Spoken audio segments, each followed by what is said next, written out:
Si je prends l'histoire de Caïn et Abel, on peut dire ça s'est jamais passé. En même temps, on peut dire aussi ça se passe tous les jours parce que c'est en fait une histoire qui nous renvoie à nous-mêmes. Tous ces gens qui lisent la Bible en se disant tout est vrai, et qui la lisent à la lettre, et puis d'un coup on leur dit non, en fait peut-être ces grands personnages auxquels on s'attache n'ont jamais existé. Du coup, à quoi ça sert de lire la Bible ? Est-ce que c'est encore pertinent ? Est-ce que Dieu parle encore dans la Bible ? Mais alors, on peut retourner la question. Est-ce que le judaïsme ou le christianisme ou les christianismes se sont fondés sur l'historicité des faits ou sur les textes qui relatent un certain nombre d'histoires ? Parce que pour le Nouveau Testament, c'est un peu la même chose. Oui, sauf que quand même, Jésus, on a beaucoup de probabilités historiques aujourd'hui qui disent qu'il a existé. Est-ce que c'est le Jésus historique qui est à l'origine du christianisme ou est-ce que c'est pas ? Parce qu'en fait, si on prend les textes les plus anciens du christianisme, c'est les lettres. Attention, tu vas me bousculer là, je sens. C'est pas grave. Les lettres de Paul, il dit Jésus est mort et ressuscité. Ok. Il raconte rien sur le Jésus historique, sur les miracles, sur les guérisons, tout ça.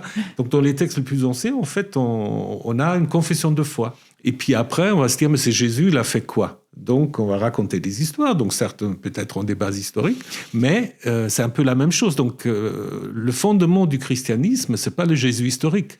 C'est la foi dans la résurrection. Au fond, est-ce qu'on pourrait dire c'est une expérience et que Alors, ça peut être une expérience, et je pense que c'est une conviction. Souvent, la foi est paradoxale, parce que, pareil, beaucoup de textes bibliques ont été écrits à un moment où ce petit peuple était en exil à Babylone, où on aurait pu se dire l'histoire s'arrête.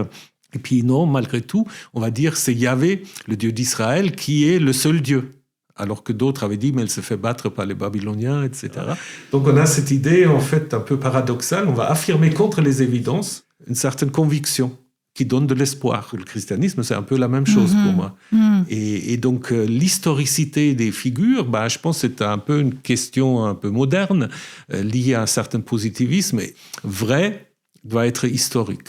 Mais ce qu'on appelle les mythes sont vrais aussi d'une certaine manière. Si je prends l'histoire de Caïn et Abel, alors on peut dire ça s'est jamais passé. Mais en même temps, on peut dire aussi ça se passe tous les jours parce que c'est en fait quelque chose, une histoire qui nous renvoie à nous-mêmes, à nos frustrations, à nos penchants vers la violence, etc. Et donc, je n'ai pas besoin d'avoir une vraie histoire de Caïn et Abel. L'histoire telle qu'elle est transmise par la Bible me renvoie à un certain nombre de questions, peut-être aussi de pistes de réponse. Et du coup, l'historicité, c'est un peu secondaire. Donc la vérité n'est pas à chercher dans l'histoire véridique, mais dans quelque chose du vécu. Dans l'historicité, je pense dans le vécu, dans ce que véhiculent ces textes. Ça ne veut pas dire que tout est inventé de toutes pièces. Quand on regarde l'histoire des rois, donc à partir David, Salomon, ça c'est déjà un peu compliqué. Ils n'ont pas existé non plus ? Ouais, peut-être quand même. C'est un peu comme Jésus. On a quelques petites possibilités, mais après les rois, je ne sais pas, comme Omri, comme quel roi c'est Josias. Là, on a aussi des inscriptions assyriens ou babyloniens qui mentionnent les mêmes rois. Donc l'archéologie vient quand même des fois. On peut voir que les histoires sur le roi d'Israël, ils se trouvent dans les annales, sans doute. Et puis, en grande partie, après, il y a toujours une interprétation théologique de ce qu'ils ont fait. Parce qu'il y a les rois qui sont très mal jugés, d'autres qui sont bien jugés.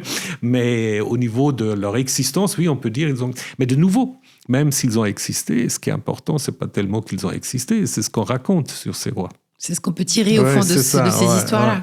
Mais toi, du coup, Thomas, quand tu lis la Bible, puisque tu te passionnes pour cette Bible, qu'est-ce que tu y as cherché au fond ? Qu'est-ce que tu y cherches aussi comme je pense que c'est un peu un reflet d'une longue histoire dont nous faisons partie. Je pense...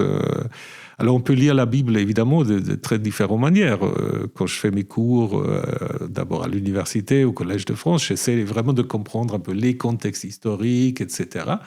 Mais souvent, je fais une première lecture, en fait, où j'essaie juste un peu de me laisser un peu habiter par l'histoire.